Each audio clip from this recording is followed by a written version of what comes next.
নমস্কার বন্ধুরা, আমি চঞ্চল আপনাদের জন্য আজ আরেকটি নতুন ভিডিও নিয়ে চলে এলাম। তো আপনারা যে এই চ্যানেলে নতুন, অবশ্যই চ্যানেলটিকে সাবস্ক্রাইব করে রাখুন এই রকম ইনফরমেটিভ ভিডিও দেখার জন্য। এখন সবার মুখে একটাই প্রশ্ন, ডলার কি আর থাকবে না আমদানি রপ্তানির বাজারে? ব্রিক্স মুদ্রা কি তবে সেই শূন্যস্থান পূরণ করবে? কোন কোন দেশ মিলে গড়ে উঠেছে এই ব্রিক্স? তো চলুন ভিডিওর মাধ্যমে সমস্ত কিছুটা জেনে নিই।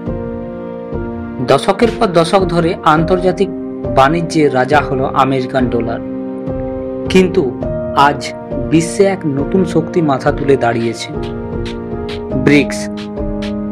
তারা চাইছে এক নতুন মুদ্রা আনতে, যা হয়তো ভবিষ্যতে ডলারের বিকল্প হয়ে উঠতে পারে। প্রশ্ন হলো, ডলারের আধিপত্য কি তবে শেষের পথে? ব্রিক্স হল 5টি বড় উদীয়মান অর্থনীতি দেশ: ব্রাজিল, রাশিয়া, ভারত, চীন এবং দক্ষিণ আফ্রিকা। বিশ্ব অর্থনীতির এক চতুর্থাংশেরও বেশি নিয়ন্ত্রণ করে এই দেশগুলো, এবং বিশ্বের প্রায় 40% মানুষ এই দেশগুলোতেই বাস করে। তাদের লক্ষ্য ডলারের একচেটিয়া আধিপত্য ভাঙা।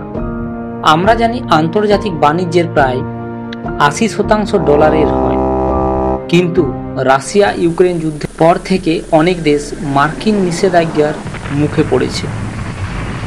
তখন থেকেই প্রশ্ন উঠছে, কেন সবকিছু শুধু ডলারেই হবে? তাই ব্রিক্স দেশগুলি পরিকল্পনা করেছে একটি নতুন কমন কারেন্সি চালু করার।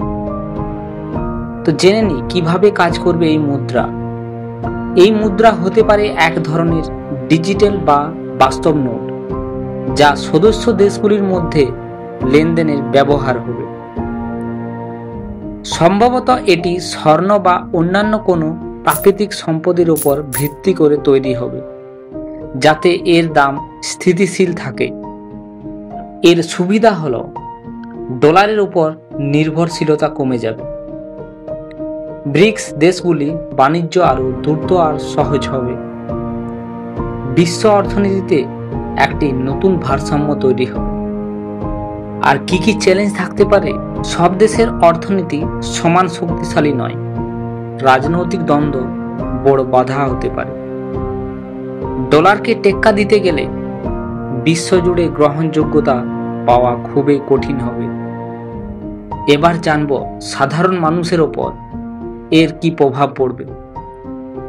যদি ব্রিক্স মুদ্রা সফল হয়, তবে আমদানি রপ্তানির খরচে পরিবর্তন আসতে পারে।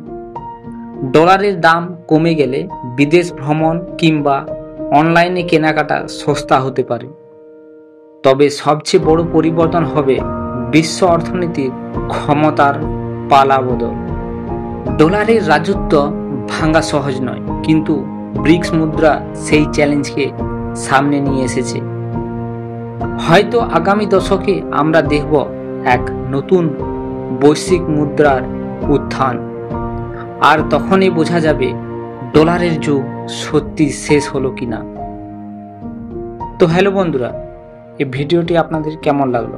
যদি ভিডিওটি ইনফরমেটিভ লেগে থাকে তো অবশ্যই চ্যানেলটিকে সাবস্ক্রাইব করে আমাদের পাশে থাকবেন, এবং কমেন্টে লিখে জানাবেন এর পরের ভিডিওটি আপনারা কোন টপিকে পেতে চান। সবাই সুস্থ থাকবেন, ভালো থাকবেন।